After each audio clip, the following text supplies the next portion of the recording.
Vo2 Max, set yourself up for a longer, a healthier, more durable life to fully enjoy. When we talk about cardiorespiratory fitness, health span, longevity, one term comes up again and again, Vo2 Max, or volume of oxygen consumed maximum. But what exactly is that? Simply put, Vo2 Max is your body's maximum ability to utilize oxygen during exercise. It's the gold standard for measuring cardiorespiratory fitness. The higher your Vo2 Max, the more efficient your body is at delivering oxygen to your muscles, and the better your overall health and fitness. A lot of research has consistently shown that higher Vo2 max levels are linked to lower risk of death and a longer lifespan. In fact, one study found that for every unit increase in Vo2 max, that's 1 millimeter per kilogram per minute, life expectancy increases by 45 days. For men, a 10-unit increase in Vo2 max was associated with a 70 to 77% lower risk of death from cancer and an 11% lower risk of death from all causes. The best part? The greatest longevity benefits from improving your Vo2 max come from moving out of that below average category. Even going from a below normal Vo2 max to a low normal one can increase life expectancy by 2.1 years. Bumping it up to a high normal Vo2 max is associated with a 2.9-year increase in life expectancy.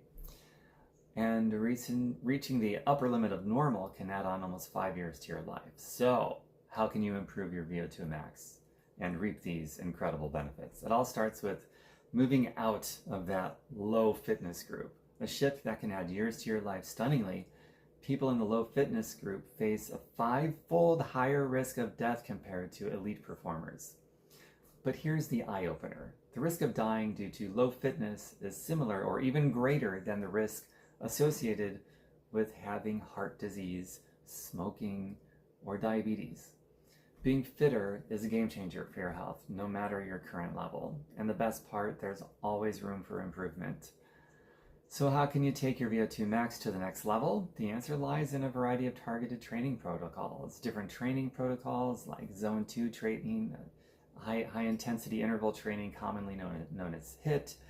These can all improve cardiorespiratory fitness and increase your Vo2 max. HIIT in particular has been shown to significantly improve Vo2 max, even with shorter training durations.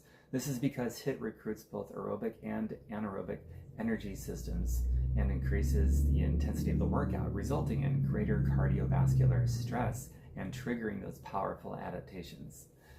But here's the thing, about 40% of people do not see a measurable increase in their Vo2 max even after months of guideline-based moderate intensity exercise, which is about 2.5 hours per week.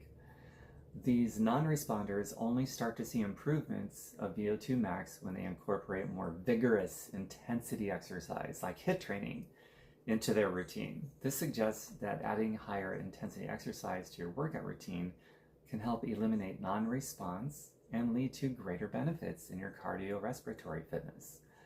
So how much time should you dedicate to more vigorous versus moderate intensity exercise? The answer really depends on your individual goals, what you enjoy, and what you'll stick to with consistency. For endurance athletes, doing extensive amounts of training between 10 to 30 hours a week, the 80-20 rule could apply. 80% of their training is Zone 2 cardio, 20% is shorter, higher intensity workouts.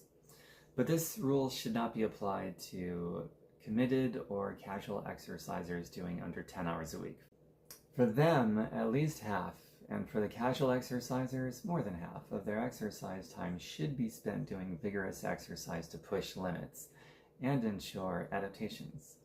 There are many effective Vo2 max training protocols that incorporate HIIT. One example is doing 3 to 5 minute intervals at the highest sustainable intensity with rest and recover in between for a total of about 20 minutes. Another popular variation is the Norwegian 4x4 interval training protocol, where 4-minute intervals at 85 to 95% maximum heart rate that are followed by 3 minutes of light recovery. These intervals are repeated 4 times And a less intense but still effective option is the 1 minute on, 1 minute off protocol, where you do 1 minute of all-out intensity followed by 1 minute of recovery, repeated 10 to 15 times for about 25 minutes. But remember, these are just templates and starting points. The best protocol for you will just depend on your fitness goals and what you can stick with consistently.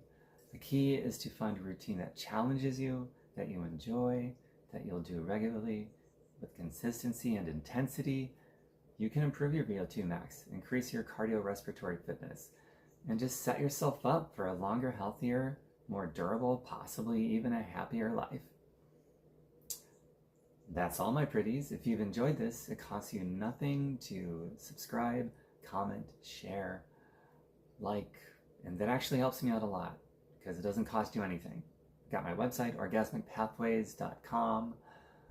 Check that out. Lots more there too. Bye for now.